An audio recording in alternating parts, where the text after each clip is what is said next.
चित्रण करो और सफल हो जाओ।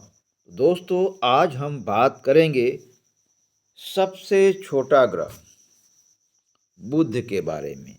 बुध की क्या विशेषताएं हैं, बुध को और कौन से नाम से जानते हैं, और बुध शुक्र से किस तरह का अंतर रखता है, और हमारी पृथ्वी के लिए बुध का क्या महत्व है। इन सब बातों पर हम चर्चा करेंगे ताकि वह किसी भी एग्ज़ाम में, चाहे वह एसएससी का एग्ज़ाम हो या यूपीएससी का एग्ज़ाम हो या कोई अन्य एग्ज़ाम हो, उसके लिए यह वीडियो काफ़ी उपयोगी भी हो सकता है।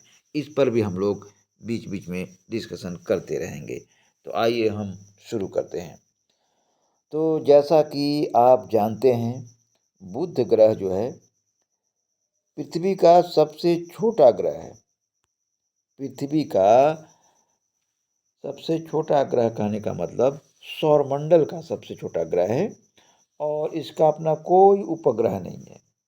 ये बुध ग्रह जो है, इसका अपना कोई उपग्रह नहीं है, जबकि पृथ्वी का उपग्रह चंद्रमा है।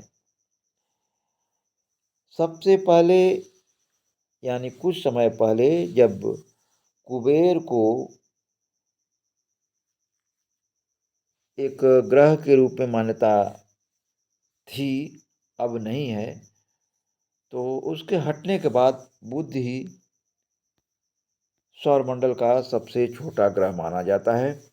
और इसकी दूरी जो है, इसकी दूरी जो है 5008 करोड़ किलोमीटर है, जबकि लगभग 15 करोड़ किलोमीटर हमारी पृथ्वी है, जैसा कि आप जानते हैं।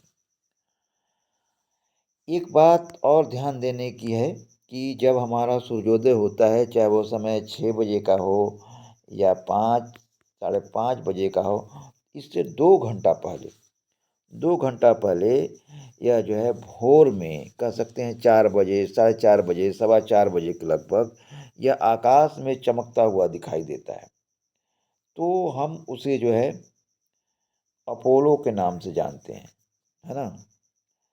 और इसे हम अंग्रेजी में मरकरी भी कहते हैं। किसको? बुध को कहते हैं। तो बुध को शुक्र की तरह, बुध को शुक्र की तरह हम भोर का तारा भी कहते हैं। ये बात जानने योग्य है। एक चीज़ और जान लीजिए आप कि यहाँ का जो दिन का तापमान होता है, बहुत ही ज़्यादा होता है। जैसे हमारे पृथ्वी का दिन का तापमान अधिकतम 46 डिग्री हो जाता है, कभी 48 डिग्री हो जाता है मई जून के महीने में।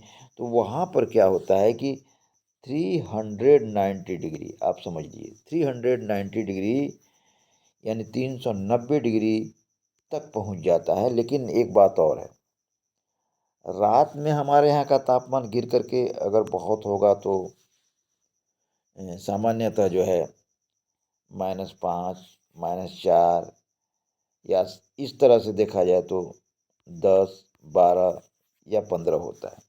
लेकिन वहाँ का जो है पूरे, उस कह सकते हैं कि पूरे उसका, यानी कि हम कह सकते हैं पूरे बुध मंडल का -170 डिग्री हो जाता है।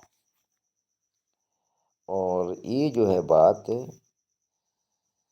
बहुत ही आश्चर्यजनक है, इसलिए लोग बुध के बारे में अध्ययन करने के लिए तत्पर रहते हैं वैज्ञानिक। एक चीज़ और है, जब बुध पृथ्वी और सूरज के बीच में, पृथ्वी और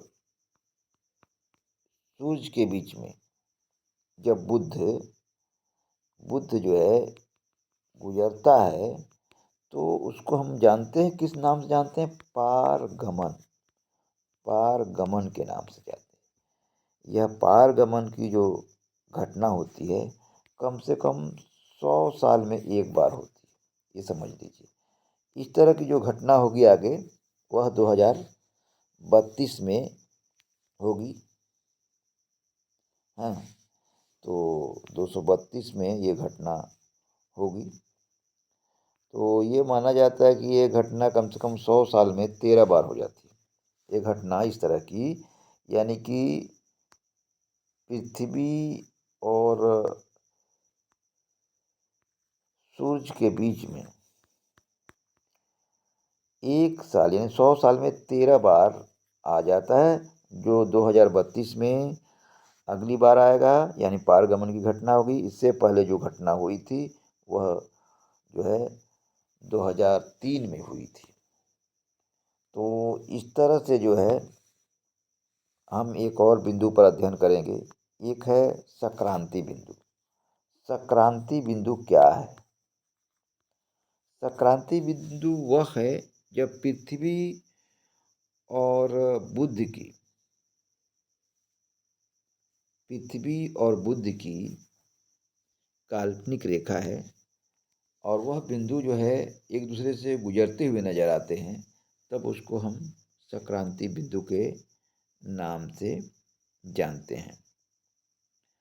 और एक चीज़ और जान लीजिए, एक हम उपग्रह की बात करते हैं, जो आर्टिफिशियल उपग्रह है मेरिनो।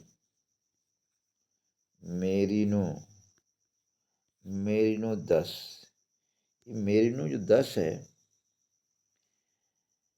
सबसे पहली बार इसने जो है बुध का जो है फिगर खींचा, जिससे पता चला कि वहाँ पर पर्वत भी है, मैदान भी हैं, और ज़्यादातर ज्वालामुखी के क्रेटर हैं, यानी ज्वालामुखी के मुख हैं। ठीक इसी तरह से बुध ग्रह के बारे में भी हम अध्ययन करते हैं। काफ़ी सिमिलरिटी होती है बुध और शुक्र ग्रह में। तो मुझे पूरा उम्मीद है कि आपको कुछ नई जानकारी ज़रूर मिली होगी।